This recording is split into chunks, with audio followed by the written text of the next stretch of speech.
In this video, I will show you how to add video in Odoo website. In order to do that, head over right here to your website on Odoo, and then from in there, click onto this edit option that we can see right here. Doing this will actually help us edit the website that we have created with Odoo, and you can see in here these options. So for this, let's head over and add in here a video. We have in here this blank space. Let's go over and add in here a block that will have our video option. So you can scroll down right here and find in here the video option. But if you can find it, you can also head over and then go and then add it itself.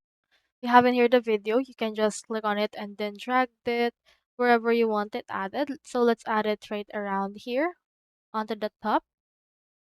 And now we have in here this video placeholder. So for this one, just head over and then click onto this particular video part. And in here, you can scroll down and you can see that it's actually open the customize option. Now in here onto this video, click onto this replace option and then add in here a video that you want to add onto your actual site.